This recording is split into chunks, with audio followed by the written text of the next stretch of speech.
नमस्कार मेरे प्रिय साथियों, आप सभी का अपने यूट्यूब चैनल एचएसपी क्लासेज में स्वागत है। आज हम आपके लिए लेकर आए हैं संधि, जो कि हिंदी में एक महत्वपूर्ण टॉपिक है। इससे पेपर में बहुत सारे प्रश्न बनते हैं। यहाँ तक चाहे 9 का हो, चाहे 10 का हो, चाहे 11 का हो, चाहे 12 का हो, इसके साथ-साथ भी जो तैयारी करने वाले भी लोग बच्चे हैं, उनके लिए भी ये टॉपिक, ये विषय अर्थात ये वीडियो उनके लिए भी महत्वपूर्ण बनेगा। तो आइए हम स्टार्ट करते हैं संधि को लेकर, और आप वीडियो में बने रहिए और हम उम्मीद करते हैं कि आज के बाद आपको किसी दूसरे वीडियो को देखने की जरूरत नहीं पड़ेगी। तो आइए, लिखा है संधि। पहले तो इस संधि का जानिए संधि विच्छेद कैसे होगा। संधि का संधि विच्छेद क्या होगा, तो यदि आप व्यंजन संधि के लेक्चर पढ़ेंगे तो उसमें एकदम स्पष्ट है संधि का संधि विच्छेद कैसे किया जाएगा। तो आइए पहले इसको समझ लेते हैं। संधि का संधि विच्छेद जब हम करेंगे तो यहाँ पर ध्यान दें, इसका हो जाएगा अंक की बिंदी को किसमें टूटता है, आधा माह में, ये होगा समधन धी, ये हो जाएगा इसका क्या, संधि विच्छेद हो जाएगा। संधि का पहले समझिए संधि विच्छेद क्या होगा, ये क्लियर। अब उसके बाद संधि का हिंदी में अर्थ होता क्या है। संधि का मतलब होता है मेल। बात को समझे, संधि का मतलब होता है मेल। देखिए कहते हैं वर्साई की संधि, इलाहाबाद की संधि, बहुत सारी संधि जब आप इतिहास में पढ़ेंगे तो उसमें मिलता है। तो देखिए उसमें है क्या संधि में, एक होता है विग्रह। संधि मतलब होता है मेल। जैसे दो गुट हैं, इनको मिला देने पर जो बनता है वही क्या होता है, संधि होता है। और इनको अलग कर देने पर क्या होगा, विच्छेद होगा। चाहे विच्छेद कहिए चाहे विग्रह कहिए। तो बात को समझें, संधि विच्छेद क्लियर हुआ। अगर आपसे पूछता है संधि का संधि विच्छेद करिए या विच्छेद का संधि विच्छेद करिए, तो आप आसानी से कर सकते हैं यदि आप हमारे व्यंजन संधि के लेक्चर को पढ़े हैं तब। तो आइए, संधि का मतलब समझ गए क्या होगा, मेल। अब मेल में बता दिया गया कि जब दोनों लोग मिलते हैं, ठीक है, अर्थात दोनों लोग मिलने का मतलब दो वर्ड इधर के और इधर के जब दोनों आपस में मिलते हैं या दो गुट आपस में मिलते हैं तो क्या होगा, संधि होगा, अर्थात मेल होगा। तो आइए, संधि में जो लिखा है, संधि को कितने भागों में बांटा गया है। यदि आपसे पूछता है संधि को कितने भागों में बांटा गया है, तो आप बताएंगे कितना, 3 भाग में है। तो अब देखिए इसका कौन कौन सा भैया, स्वर संधि, उसके बाद दूसरा का कौन सा है, व्यंजन संधि, उसके बाद है व्यंजन संधि, तीसरा का है कौन सी, विसर्ग संधि। विसर्ग संधि, देखिए स्वर संधि, व्यंजन संधि और विसर्ग संधि। तो आपको इस लेक्चर में इस तीनों की परिभाषा पहले जानिए। स्वर संधि किसे कहते हैं, व्यंजन संधि किसे कहते हैं और विसर्ग संधि किसे कहते हैं। देखिए हम पहले लिख दिए इसकी परिभाषा को ताकि वीडियो अधिक से अधिक लंबा ना हो। तो आइए देखते हैं। स्वर संधि, दो निकटवर्ती स्वरों के मेल से हुए परिवर्तन को स्वर संधि कहते हैं। यानी दो निकटवर्ती स्वर, यानी निकट मतलब पास पास के स्वर जब मेल होंगे अर्थात जब मिलेंगे, उनसे जो परिवर्तन होगा उसे हम क्या कहेंगे, स्वर संधि। जैसे एक उदाहरण के तौर पे देखिए, जैसे लिखा है विद्याधन आलय, तब इसका देखिए यहां पर लास्ट में क्या आया हुआ है, बड़ा आया है। उसके बाद फिर बड़ा आ यहां पर भी है, आ, बड़ा आ और बड़ा आ दोनों मिलकर बनेंगे क्या भैया, बड़ा आ। तो इन दोनों के मिलान से क्या बन रहा है, बड़ा आ बन रहा है। तो ये क्या हो जाएगा, विद्याधन आलय। तो इसका आ और इसका आ दोनों को मिला के क्या हो गया, विद्यालय। तो इसके देखिए यहाँ पर ये हो जाएगा विद्यालय। तो बात को समझें, विद्यालय का संधि विच्छेद होगा विद्याधन आलय। ये हुआ आपका स्वर संधि की परिभाषा क्लियर। आइए व्यंजन संधि में आते हैं। दो निकटवर्ती व्यंजनों के मेल से हुए परिवर्तन को व्यंजन संधि कहते हैं। व्यंजन संधि में देखिए जैसे कह दिया जाए, देखिए तत्, ठीक है, तत् धन लीन। अब इसका देखिए, इसका संधि विच्छेद यहाँ पर देखिए आधा ता और प्लस यहाँ पर का ला। तो उसमें नियम कहता है, देखिए विशेष नियम बताए नहीं लेकिन यहाँ पर बताए इसलिए रहे कि आप जानिए कैसे व्यंजन के मेल से कैसे बनता है। तो यहाँ पर देखिए आधा ता और ला, यानी आधा ता के बाद जब ला आता है तो आधा ता किसमें बदल जाता है, आधा ला में बदल जाता है। तो इसका हो जाएगा, देखिए क्या हो जाएगा, तल्लीन। बात को समझे, तल्लीन इसका संधि हुआ, ये क्या है, इसका संधि विच्छेद हुआ। आइए विसर्ग संधि पे, देखिए विसर्ग संधि का एक लेक्चर भी गया है और प्रैक्टिस सेट भी गया। उसी प्रकार व्यंजन संधि का लेक्चर गया, प्रैक्टिस सेट गया है, ठीक है। तो आइए हम देखते हैं, यदि विसर्ग के बाद स्वर या व्यंजन आने पर देखिए इन दोनों का परिभाषा, इसमें स्वर का इंडिकेट हुआ, इसमें व्यंजन का, लेकिन इसमें स्वर और व्यंजन का दोनों का चर्चा हो रही है। तो देखिए विसर्ग के बाद क्या रहा है, स्वर या व्यंजन के आने पर विसर्ग में हुए परिवर्तन को क्या कहते हैं, विसर्ग संधि कहते हैं। यानी विसर्ग के बाद स्वर या व्यंजन आएगा तो विसर्ग में हुए परिवर्तन को क्या कहेंगे, विसर्ग संधि बोलेंगे। जैसे देखिए यहां पर कह सकते हैं हम निधन मम, इसका संधि क्या होगा, निर्मम होगा। अब देखिए विसर्ग के बाद मां आएगा तो ये विसर्ग किसमें बदल जाएगा, जिसको एक आप बोलते हैं उड़ंकू रा बोलते हैं, जबकि इसका नाम कुछ और है। आप उसके लिए परेशान मत हुई, केवल इतना जानिए विसर्ग के बाद इस प्रकार का आएगा तो हम इसको ऐसे कर सकते हैं। अब इसके बाद स्वर व्यंजन विसर्ग, ये तीनों की परिभाषा हुई समाप्त। अब देखिए स्वर के कितने भाग हैं, स्वर के भैया 5 भाग हैं। व्यंजन की चर्चा नहीं, व्यंजन एक ही लेक्चर में समाप्त होगा, विसर्ग भी एक ही लेक्चर में समाप्त होगा, लेकिन स्वर जो संधि है इसके 5 भाग हैं और पेपर में 9 से लेकर 12 तक ज्यादातर आपको मिलेगा स्वर संधि, और 12 में व्यंजन विसर्ग भी पढ़ लीजिएगा ताकि उसको भी पेपर में अगर उससे भी प्रश्न आता है तो आपका गलत ना हो। एकदम आसानी से हम बताए हैं लेक्चर में। अब इसके बाद आइए हम सिखाते हैं आपको स्वर संधि के 5 भाग। अभी ध्यान दें, इसके बाद स्वर संधि के 5 भाग लिखने चल रहे हैं। अभी जो है देखिए स्वर संधि में अभी गुण संधि, यण संधि, इस प्रकार से हम इसमें चर्चा करेंगे। तो लिखते हैं, आप उसको पहले देखिए समझिए। अगर आप इस लेक्चर को समझ लेते हैं तो समझिए एकदम से आसान हो गया आपके लिए संधि पूरा का पूरा। आप अपने चाहे क्लास में चाहे कहीं पर भी कंपटीशन कर सकते हैं एकदम आसानी से। तो देखिए यहां पर लिखा है स्वर संधि, ठीक है, स्वर संधि के प्रकार। अब बताइए स्वर संधि के प्रकार कितने हैं भैया, 5 हैं, बता दिया गया है। इनके 5 भाग हैं, ठीक है। अब 5 भाग में देखिए कौन कौन से। नंबर 1 दीर्घ संधि है, ठीक है, दीर्घ संधि। उसके बाद फिर दूसरा का कौन सी है, गुण संधि, गुण संधि है। उसके बाद तीसरा का कौन से है, यण संधि है। और चौथा कौन सी है, वृद्धि संधि, वृद्धि संधि। उसके बाद 5वां है आयादि संधि, आयादि संधि। अब देखिए इसमें कुछ चीज महत्वपूर्ण है, आपको करना क्या है। अब उसके बाद देखिए दीर्घ संधि में करना क्या है भैया, दीर्घ में पहचानिए कैसे जानोगे, बीच में ध्यान दें, बीच में बड़ा मात्रा आएगा, मात्रा आएगा। अब बीच में बड़ा मात्रा आएगा कैसे जानेंगे, जैसे देखिए बड़ा का मात्रा आएगा, या तो बड़ी की मात्रा आएगी, या बड़ा ऊ का मात्रा आएगा। इन्हीं तीनों में से कोई ना कोई एक आएगा जरूर। अब इसके साथ इसको इतना ध्यान दें, अब बड़ा लाना है, इसके लिए हम अलग से वीडियो बनाएंगे, घबराइएगा नहीं, पहले इसके प्रकार को समझे।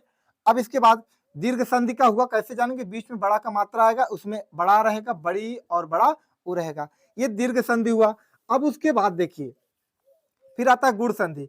तो गुण संधि में देखिए, गुण संधि में आएगा भैया ए आएगा, ठीक है, बीच में ए आएगा। उसके बाद फिर ओ आएगा, उसके बाद क्या आएगा, अर आएगा।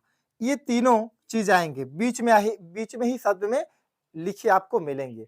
तो देखिए इसके लिए आप गुण संधि के लिए एक चीज जरूर पकड़ के लीजिएगा, इसको देखिए आ ई ए, ठीक है, आ उ ओ, ठीक है, आ उ ओ आ री, ठीक है, ध्यान दें, आ री अर, इसको आप याद कर लें। गुण संधि के लिए आइए आओ अरियर, इसके लिए हम आगे बताएंगे, लेकिन पहले अभी आप इसको याद करके रखिए, आइए आओ अरियर, आप इसको याद करके रखिए, ताकि जब हम इसके लिए स्वर संधि का एक अलग से वीडियो बनाएंगे उसमें केवल स्वर संधि रहेगा, तो आपको ये संधि विच्छेद करने में बहुत मदद करेगा। आप लेकिन याद करके जरूर रखिएगा, तभी उस वीडियो में आप मजा पाएंगे। अब यण संधि, देखिए यण संधि कैसे पहचानेंगे, देखिए अब एक एक लिखते हैं, यण संधि, फिर वृद्धि संधि, फिर आयादि संधि।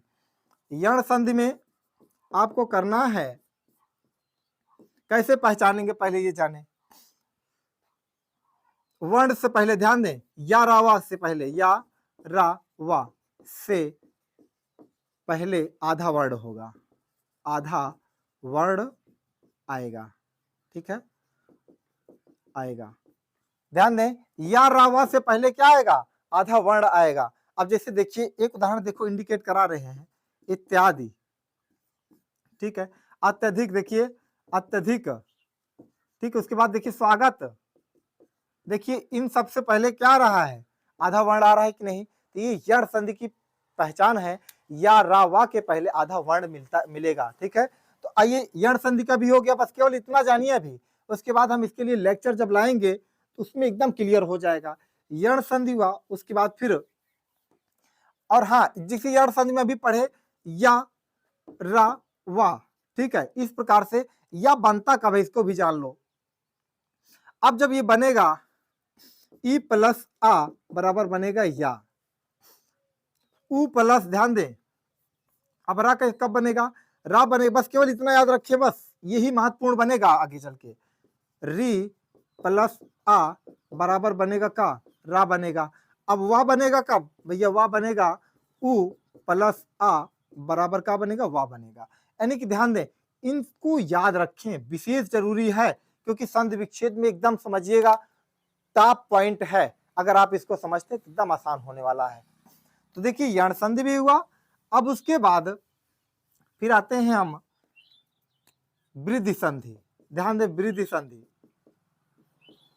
वृद्धि संधि में भी जानिए, वृद्धि संधि में बीच में देखिए, बीच में ऐ की मात्रा आएगी या तो औ की मात्रा आएगी। ये बनता कैसे, ऐ कब आएगा, ध्यान दें, आ के बाद जब ए आएगा तो बन जाएगा ऐ बन जाएगा। ध्यान दें, आ के बाद जब ए आएगा तो ऐ बनेगा, और उसके बाद फिर आ के बाद, ठीक है, आ के बाद जब ओ आएगा तो बन जाएगा क्या, औ बन जाएगा। ध्यान से समझिए इस चीज को, आ के बाद ए आएगा तो ऐ बनेगा, और आ के बाद ओ आएगा तो औ बनेगा। अभी घबराइए नहीं, छोटा छोटा लिखे, यहाँ पर छोटा बड़ा दोनों हो सकता है, यहाँ पर भी छोटा बड़ा दोनों हो सकता है, उसके लिए परेशान मत होइए, बस केवल इतना भी याद रखिए कि आ के बाद ये आएगा तो ये बनेगा, और आ के बाद ओ आएगा तो औ बनेगा। यहाँ तक देखिए वृद्धि संधि।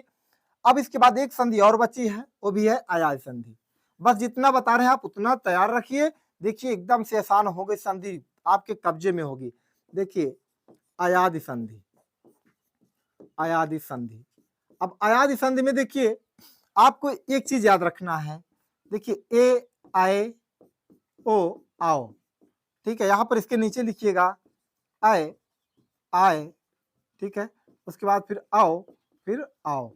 देखिए आए आए आओ आओ, देखिए ए आए ओ आओ, आए आए आओ आओ, बस आपको ऐसे याद रखना है, ए आए ओ आओ, आए आए आओ आओ। इसके लिए हम देखिए, इसका हम जितने भी इसके तरीके हैं हम बताएंगे, जब स्वर संधि का लेकर विशेष लेक्चर आएंगे उसमें पांचों भाग का वर्णन होगा, उसमें हम एकदम से इसका चर्चा करेंगे आखिर है क्या चीज।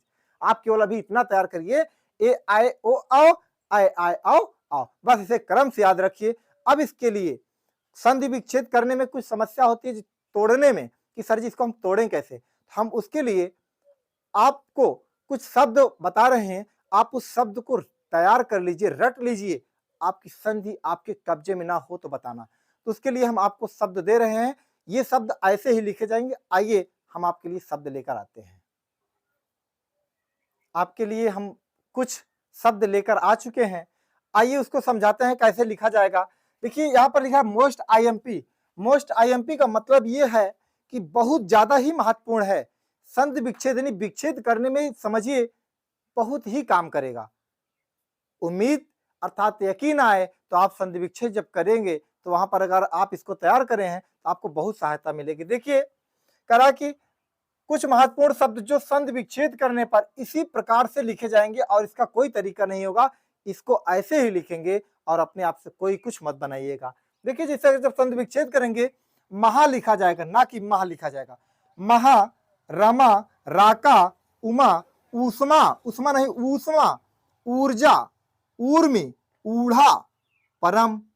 देखिए भू लिखेंगे तो बड़ाऊ का मात्रा होगा, वधु लिखेंगे तो बड़ाऊ का मात्रा, सरयू लिखेंगे तो बड़ाऊ को मात्रा, साधु लिखेंगे तो छोटा को मात्रा, विदु लिखेंगे छोटा, गुरु लिखेंगे तो देखिए यहाँ पर छोटा ऊ है, लघु इसी प्रकार अद ऐसे लिखा जाएगा। इव, इंद्र, ईश, देख रहे हैं कैसे लिखा गया है, ईश्वर, इष्ट, औदार्य, इच्छा, आत्मा, ऐषणा, एक, एक, ऐश्वर्य, एव, औषधि, औषध, दोनों में समझिए भैया, औषधि लिखा हुआ, ये क्या लिखा हुआ, औषध, ऐषण। ठीक है। अब देखिए यदि आप इसको तैयार रखते हैं तो संधि विच्छेद देखिए कैसे सरल हो रहा है। तो यहां पर देखिए जैसे हम एक संधि विच्छेद ले लेते हैं महात्मा। ठीक है, महात्मा जब हम संधि विच्छेद करेंगे तो देखिए यहां पर विकल्प में ऐसे रहेगा, विकल्प में लिखा रहेगा महाधन आत्मा। दूसरा का विकल्प रहेगा महाधन आत्मा। तीसरा विकल्प रहेगा महाधन आत्मा। चौथा विकल्प आपके पास रहेगा महाधन, महाधन, उसके बाद फिर लिखा रहेगा आत्मा। ये देखो आपके पास 4 विकल्प दिए गए हैं। महात्मा का संधि विच्छेद कौन सा सही होगा? यदि आप इसको तैयार करे रहेंगे तो ये आसानी से क्लियर हो जाएगा, एकदम आसानी से, बिल्कुल दिक्कत नहीं होगी। देखिए महात्मा में आपको ये पता है कि बड़ा का मात्रा आया तो दीर्घ संधि होगी। अब आप तोड़ेंगे, कुछ लोग इसको तोड़ेंगे, कुछ लोग इसमें तोड़ेंगे, कुछ लोग इसमें तोड़ेंगे, कुछ लोग इसमें तोड़ेंगे। आपको पता है कि बड़ा कब बनता है, जब आ और आ मिलेगा तब बनेगा बड़ा। अब आ और आ मिलने का मतलब है, समझ पा रहे हैं, यहां पर ये भी हो जाएगा, यहां पर ये भी हो जाएगा।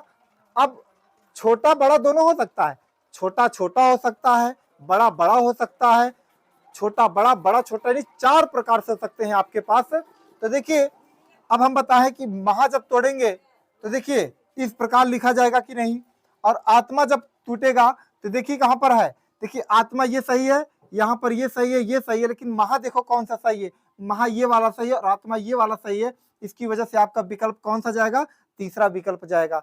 तो यहां पर करेंगे क्या, कुछ लोग इसको करेंगे, इसको टिक कर देंगे जबकि ये गलत है, कुछ लोग इसको टिक करेंगे, ये भी गलत है, कुछ लोग इसको टिक करेंगे, ये भी गलत है, क्योंकि यह महा तो सही है लेकिन आत्मा गलत लिखा हुआ है।